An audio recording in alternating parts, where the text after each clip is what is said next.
quickly, and then I want to go to the sheet that I've given you, is the section on the treatment of the diseases with remembrance of Allah. There's no better treatment for the diseases of the heart than with dhikr. Somebody said, إِذَا مَرِضْنَا تَدَاوَيْنَا بِذِكْرِكُمْ وَنَتْرُكَ الذِّكْرَ أَحْيَانًا فَنَنْتَكِسُ. Which means if we get ill, meaning have diseases of our heart, then we treat ourselves with your remembrance. And sometimes we abandon your remembrance and we have a relapse. So what he means there is that the diseases of the self are treated by dhikr of Allah. And when you leave dhikr of Allah, you have relapses of those diseases. So if you get angry, and at the point you get angry, you remember Allah. And this is what Sayyidina Umar, one of his people from his shura, had a cousin who was just kind of an ignorant type person, but he said, listen, get me in with Umar. Because in those days Umar had a hajib, and he was the ruler of large portion of land, and the Muslims. So this man wanted to get in, and he brought him in because he was one of Sayyidina Umar's shura, and the man was his cousin, so he got him in with him. And when he stopped, he said to Sayyidina Umar radiallahu anhu, Ya Umar, أعطيني مما أعطاك الله فوالله ما أعطيت جزرا ولا حكمت بعدل أو عدلا. He said, give me something from what Allah gave you, meaning like money. And he said, because you're somebody that hasn't given out much and you don't judge with justice. Now Umar got really angry, and hamma bihi, he was actually going to do something about it. And then his cousin immediately said to Umar, يا أمير المؤمنين ألم تسمع بقول الله تعالى وأعرض عن الجاهلين. Just turn away from ignorant people. And when he did that, Umar completely stopped, and the Rawi says وكان وقافا عند كتاب الله. He was doing only what the book of Allah told him. So the point is, his anger, and he was justified in his anger, because the man was just, he said a lie, and he also insulted the political authority, right? I mean, there's ways to speak to people, and you shouldn't insult them, because it's a disrespect for the authority of Islam, the Khalifa. But the point is when he immediately, the man reminded him of the Quran, he stopped. And so that's the meaning here, إِذَا مَرِضْنَا, like with غَضَبْ, تَدَاوَيْنَا بِذِكْرِكُمْ. We treat ourselves with your remembrance. وَنَتْرُكَ ذِكْرَ أَحْيَانًا فَنَنْتَكِسُ. But sometimes we leave the dhikr and then we have relapse. And so what he's saying here is that all these diseases can be treated with dhikr of Allah subhanahu wa ta'ala. And so he begins with dhikr kathir. So do a lot of dhikr. Come from the ayat in Quran. يَا أَيُّهَا الَّذِينَ آمَنُوا اذْكُرُوا اللَّهَ ذِكْرًا كَثِيرًا. Do much remembrance of Allah. Right? And many ayahs in the Quran encouraging us to do dhikr of Allah subhanahu wa ta'ala. In fact, the verse in the Quran which says, وَلَقَدْ كَانَ لَكُمْ فِي رَسُولِ اللَّهِ أُسْوَةٌ حَسَنَةٌ, you have in the message of Allah the best example. لِمَنْ كَانَ يَرْجُو اللَّهِ وَالْيَوْمَ الْآخِرِ وَذَكَرَ اللَّهَ كَثِيرًا. So if you look, the only people that are going to benefit from the messenger of Allah's example are people who do a lot of dhikr of Allah. Because those are the people that their character will be changed. And the word in Arabic for tazkiyah, zakah, means to grow. And zakah, like zakat, means to grow. Yuzaki means yunammi, to make something grow. So tazkiyatun nafs, Allah subhanahu wa ta'ala says that if it wasn't for His bounty, none of you would have grown. مَا زَكَ مِنْكُمْ أَحَدٍ مِنْ أَحَدٍ. So the tazkiyah of the self is a result of work. And the spiritual work that you do is dependent on the dhikr of Allah that you do. Praying the prayers on time is the most important thing. That's if you're not doing that, forget everything else.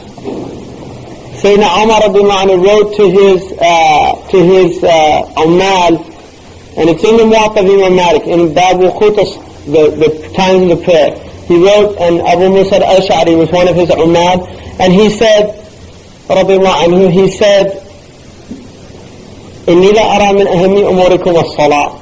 I consider prayer to be the most important thing that you do in your life. فَمَنْ حَفِظَهَا وَحَافِظَ عَلَيْهَا فَقَدْ حَفِظَ دِينَهُ. So whoever guards his prayer and is vigilant about it, about its time, he has guarded his deen. وَمَنْ ضَيْعَهَا فَهُوَ لِمَا سِوَاهَا أَضِيعَ. And whoever is negligent about his prayer, everything else he's going to be more negligent about. So if you're not getting the prayer right, then you've got your priorities wrong about everything. So prayer in its time, with its ahkam, you have to know what's fard, what's mandub, what's sunnah mu'akkada, so that you can pray properly. You have to know how to do istidrak of your prayer. So that's related to fard ayn.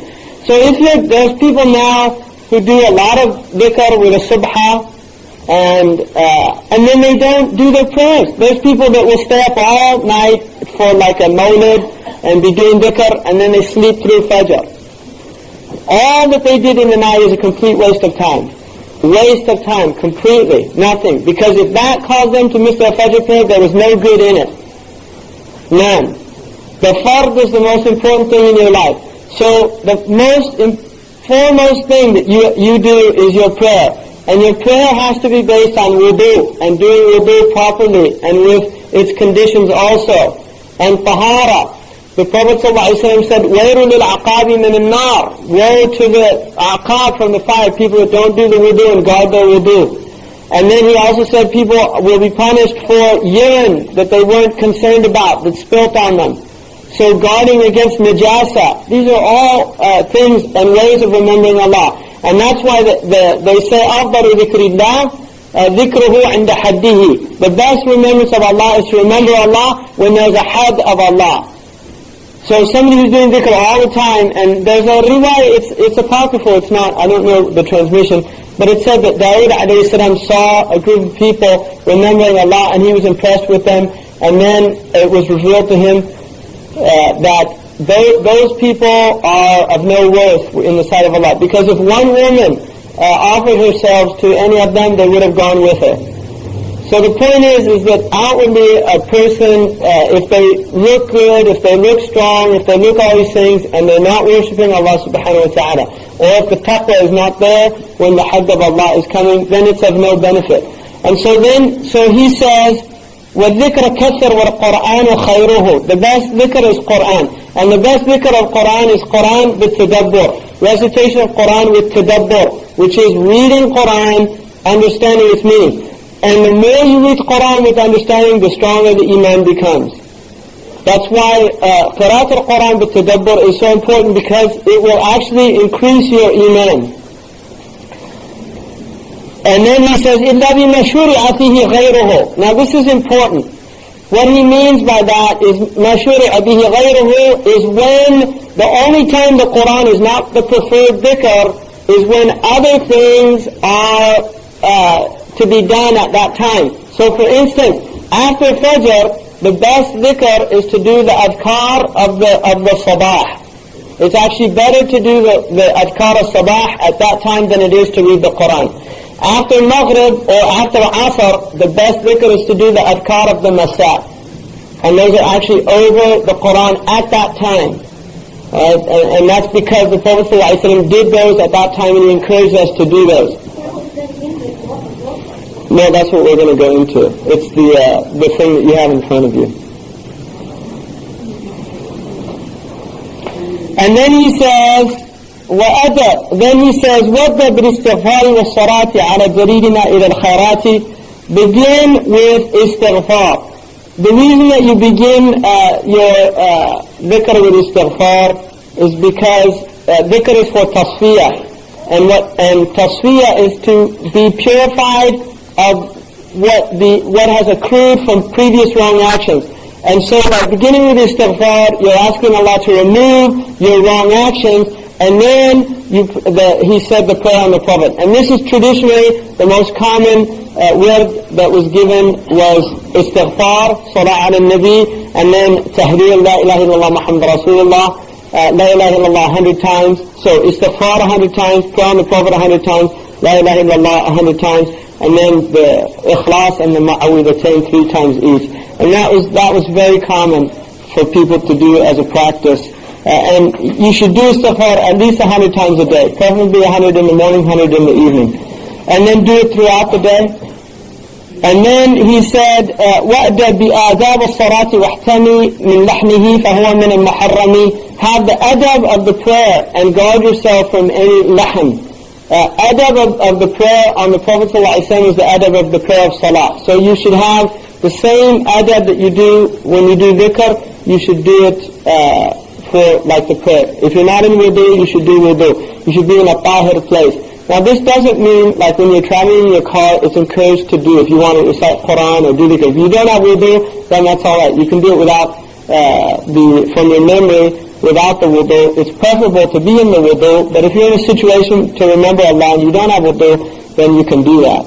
And it's better to stay in wudu all the time, if you're able to. لَا يُحَافِظُ عَلَى الْوُضُوءِ إِلَّا مُؤْمِنٌ. No one will protect his wudu except for a mu'min. Is listening to the recitation of the Quran considered better or worse than other?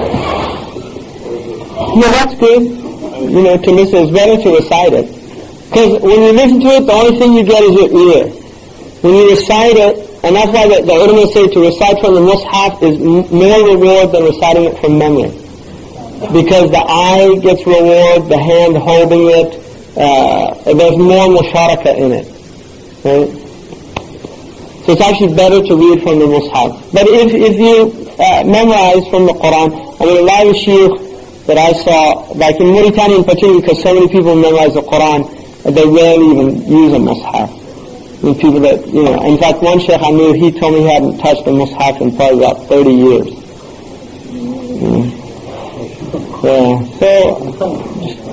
But also that's a Bedouin environment and books get ruined very easily, and traditionally that's why they memorized everything, because the books got lost.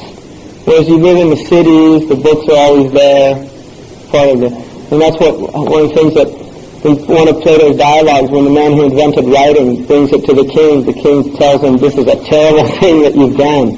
He said, why? He said, people will lose memory and they'll rely on the pen. So he saw the bad thing. I mean, obviously there's great benefit in Allah taught with the pen, but also there's, having easy availability. Like one of the things about in modern Islam, traditionally because the Quran was not published, and the ulama of the Ottoman Empire gave a fatwa of the prohibition of printing the Quran originally. They considered it haram because they considered pounding the letters, and pounding was a sacrilege to the Quran, and that it should be written with the pen and should be done by a scribe and not by a machine. And that was a standing fatwa for 400 years. Yeah, they did not print the Quran. The Quran was actually printed in Europe before it was printed in the Muslim lands.